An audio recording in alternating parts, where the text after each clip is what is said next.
now, ladies and gentlemen, boys and girls, children of the whole ages, my name is Franny Frances Van Tootsie, and I would like to present you this fun-packed episode of Seth's Story Time.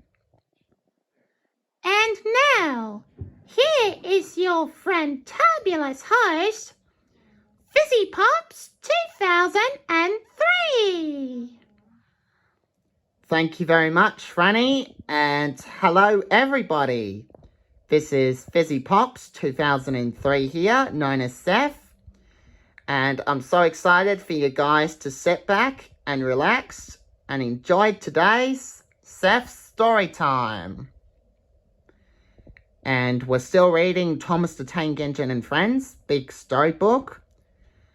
And last week that we have read was Trouble in the Shed.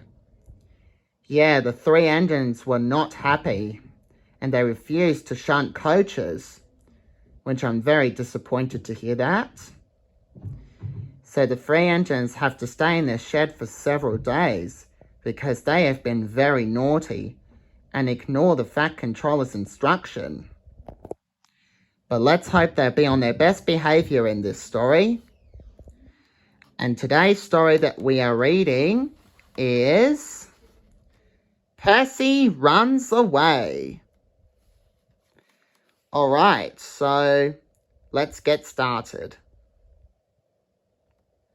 Gordon, James and Henry were in the shed for several days. They were very miserable and longed to be let out. At last, the Fat Controller arrived. I hope that you are sorry and understand that you are not so important after all, he said sternly. We have a new tank engine called Percy. He is a smart little green engine with 4 wheels. Percy has helped to pull the coaches, and Thomas and Edward have worked the main line very nicely, while you have been away. But I will let you out if you promise to be good. Yes, sir, said the three engines. We will. That's right, said the Fat Controller. But please remember that this no shunting nonsense must stop. He told Thomas, Edward and Percy that they could go and play on the branch line for a few days. Thomas ran off to find Annie and Clarabelle at the junction, and Edward and Percy played with trucks. Stop, stop, stop, screamed the trucks as they were pushed into their proper sidings. But the 2 engines laughed and went on shunting until the trucks were in their right places. Well, what's going to happen next? Well, I bet you're all Thomas fans know, but for some of them, let's find out. Next, Edward took some trucks to the quarry, and Percy was left alone. Well, he didn't mind that a bit. He liked watching the trains and being cheeky to the other engines. Hurry, hurry, hurry, he would call, and Gordon, Henry and James got very cross.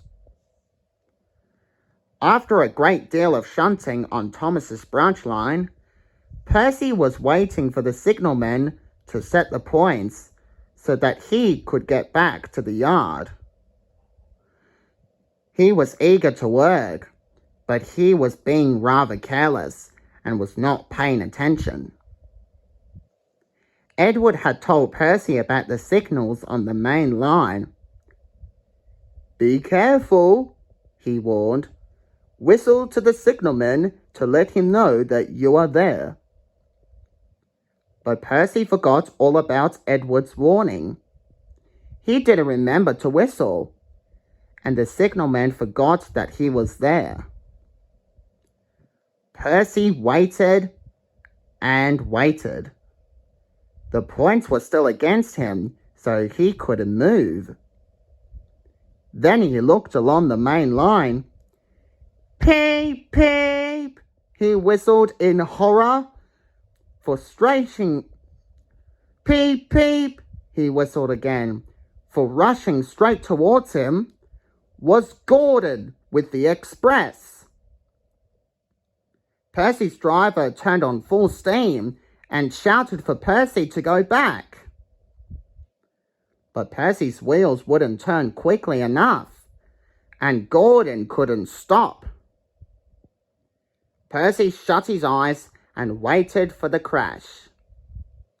The driver and fireman jumped out. "Oh!" groaned Gordon. "Get out of my way!" Percy opened his eyes. Gordon had stopped with Percy's buffers just a few inches from his own. But Percy had begun to move. "I won't stay here. I'll run away," he puffed. He was soon clear of the station and running as fast as he could. He went straight through Edward Station and was so frightened that he ran right up Gordon's heel without stopping. After that, he was tired, but he couldn't stop. He had no driver to shut off steam and put on his brakes. "I shall have to run until my wheels wear out," panted Percy. "Oh dear, oh dear. I want to stop. I want to stop," he puffed. The man in the signal box saw that Percy was in trouble, so he kindly set the points. Percy puffed wearily into a nice empty siding. He was too tired now to care where he went. "I want to stop. I want to stop," he puffed. "I have stopped. I have stopped," he said thankfully.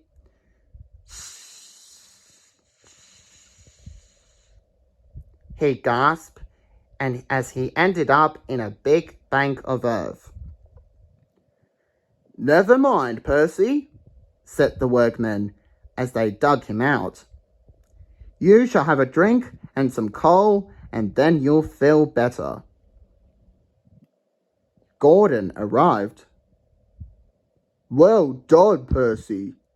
You started so quickly that you stopped a nasty accident." "Oh, I'm sorry I was cheeky," said Percy. "You were clever to stop." Then Gordon helped to pull Percy out from the bank. Now Percy helps with the coaches in the yard. He is still cheeky because he is that sort of engine, but he is always very careful when he goes on the main line. Yeah, so Percy just ran away and then he's just ended up in a big bank of earth. I mean, that is just unbelievable, alright? And luckily Gordon just came to the rescue by pulling Percy out. Well done, Gordon. And don't worry, Percy. You'll soon feel better soon. Okay, so that was the story of Percy Runs Away. And I hope you guys you'll enjoy it. So, make sure you like and subscribe. Turn on notification. You can request me more videos. Give me lots of positive feedbacks. And don't you ever steal my videos. Otherwise, I will be the Fat Controller very cross. And I would like to thank Franny for giving me the intro. You're welcome, Sophie. I am always happy to help. Thank you. So that's it, everybody. And this is Fizzy Pops 2003 signing out.